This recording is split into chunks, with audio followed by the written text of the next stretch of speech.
In this video, we're going to be talking about real-life applications using angle measurements.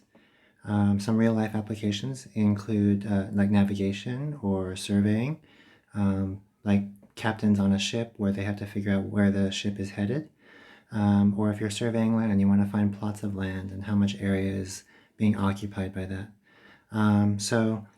In this video, you're going to find that what we are going to talk about kind of throws some of the things we've learned out the window, and I apologize for that. It's going to seem kind of confusing at first.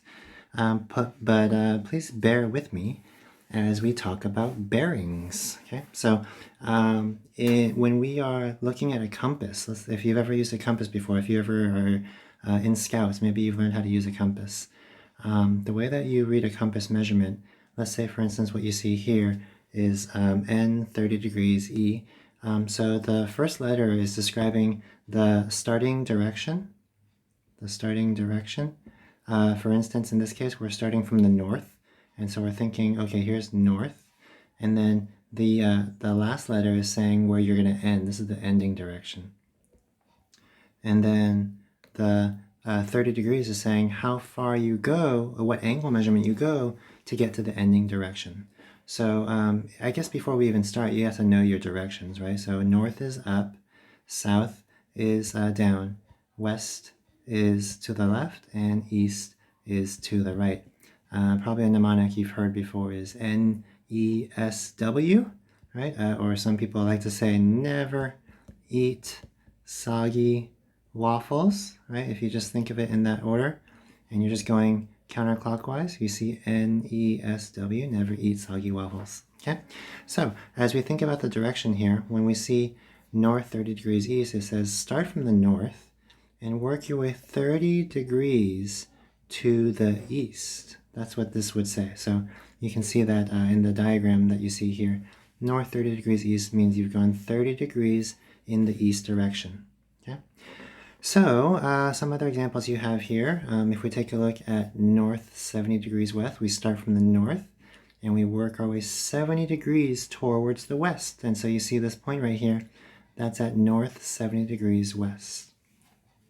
If we take a look at the next point over here, we see now you'll notice that it starts off with the letter S. So you want to actually start from the south and then work your way 50 degrees to the west. You can see that the direction that you move, it can change. You can either go left or right. It does depend on that ending letter, which direction you're headed.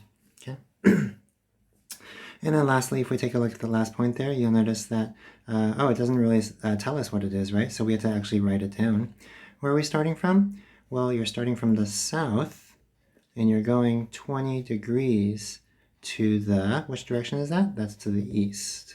Okay, so that's south 20 degrees east. So if you notice in all of these examples, the first letter is always going to either start north or south, and then the second letter is always going to either end with west or east. So do be aware of that. Okay.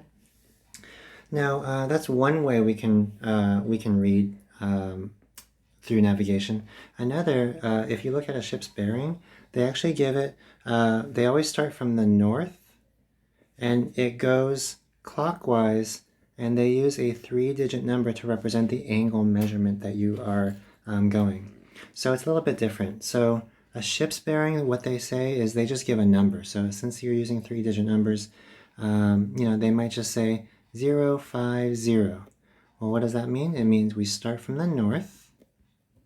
So we start here, and we go, this is basically saying 50 degrees. So we go 50 degrees clockwise. You always just go clockwise in this direction here. Okay, so right here, this would be 050 basically. That'd be 50. Okay, if you had something like, I don't know, let's say 110, then now, I'll do it down here, 110 degrees means, again, it's a 3-digit number, and so you just go over 90 plus another 110, somewhere around there. This would be the bearing for a ship to go 110 degrees. So they always point their compass to the north, and then from there, they figure out the direction that they had to go. All right, so draw a bearing of 120. Oh, we actually kind of just drew that already, right? You have the north direction here, and you're going 90, and then we need to add another 30-degree angle here to create a bearing of 120 degrees, like that. Okay. All right, let's take a look at example 2. Ship X sights ship Y. Oh, that's a tongue twister there. Ship X sights ship Y on a bearing of 200 degrees. What is the bearing of X from Y? Okay, so let's go ahead and draw what we see here. So ship X sights ship Y. I'm going to put X here, and where the ship is, I'm just going to do a little cross, kind of like a crosshair, and saying, okay, from that measurement, ship X sees ship Y on a bearing of 200 degrees. Well, that means I have to go 180 plus another 20 right here. So there's 20 degrees there, right? And it sees ship Y right here. So here is ship Y. Okay, so there's ship Y, here's ship X, like that. Okay, and what's the bearing of X from Y? Okay, so if we think about actually, you see we've actually kind of drawn something similar to what you've seen in geometry, where you have two parallel lines cut by a transversal. And what we did was we kind of created like a 20-degree angle there. And therefore, based on geometry, you know that alternate interior angles are congruent, so therefore there's also a 20-degree angle there. That means that this angle is 20 degrees as well. Okay, so based on that, what we see is that since we're trying to find the bearing of X from Y, we're saying let's start from Y. Where does X look? So if we're looking at Y, X is along that horizon. We see it right there. And so you can see that X is actually going to be at a measurement of 0 to 0, 20 degrees, right, in terms of a ship's bearing. Or if you want to write it as a compass reading, you're starting from the north and going 20 degrees east, like that. So you can use either form. Okay. All right. Go ahead and try number 3 on your own. Okay, you'll do that in class for section 1. Let's see here. Compass reading. We've seen this already, right? We already discussed how this is talking about the starting location, and this is the E is the ending location, and then the 20 degrees is saying which direction how many degrees you're going to that final location. Okay. So what does south 40 degrees west mean? Draw it. Okay, so it means here's south. We're going 40 degrees to the west. And so it would look something like this. Yeah, oops, that's too much, isn't it? I was not drawing it to scale. Let me do it again. I know that this is 45, so 40 degrees should be slightly less. So this is a more appropriate drawing right here, like this. Okay? All right, number 6. A Boeing 777 aircraft takes off from O'Hare Airport on runway 2 left. That seems like unnecessary information. Extra numbers, this is not important. Which has a bearing of north 20 degrees east. Okay, that's important. After flying for 1 mile, the pilot of the aircraft requests permission to turn 90 degrees and head towards the northwest. The request is granted. After the plane goes 2 miles in this direction, what bearing should the control tower use to locate the aircraft? Okay, so let's start from the very beginning. The aircraft takes off on a bearing of north 20 degrees east. Okay, so if we start off here, here is our starting location, right? And the plane is going north 20 degrees east. So it looks like this. Here's 20 degrees. Okay, and so it says that after flying for 1 mile, so we've gone for 1 mile now, the plane is now located here. So we'll do another crosshair saying, okay, now what? What do we do now, right? We have to now have the plane switch. We're going to go turn 90 degrees and head towards the northwest. So if we head towards the northwest, northwest means we're going in this direction here, like this, okay? And we're going that far. How far are we going exactly? The plane goes for 2 miles in this direction. What bearing should the control tower use to locate the aircraft? So if this is where the control tower is, right, because that's where the plane took off, the tower needs to locate where is that plane. We got to find it, right? So they got to send their radar over there in that direction.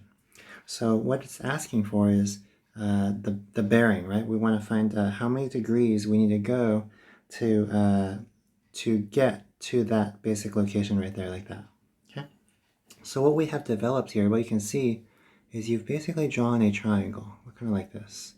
You've labeled this as 2 miles, 1 mile, right? And I guess what we could find is let's find this angle measurement here, okay? We're going to look for that angle measurement here. Now, because it turned 90 degrees, we also know that we formed a right triangle here. So this is actually a right triangle. It turned 90 degrees towards the northwest. Okay, so that was what that 90 degrees was important for. So from here, because we have a right triangle, you can actually use some trig properties here. Let's see, with that theta, we're using the 2 and the 1. That leads me to want to use tangent of theta, which is opposite over adjacent. Okay, so we have tangent of theta is equal to 2. And then what we can do here is inverse tangent both sides so that we can get just the theta on its own. Okay, so I'm going to open up my calculator here. Remember, you want to, in our calculator, we want to be in degree mode, so we get a degree measurement. So tangent of 2 gives us, oops, there we go. Tangent, oh, I'm sorry, arctangent of 2, not tangent of 2. Let's see here.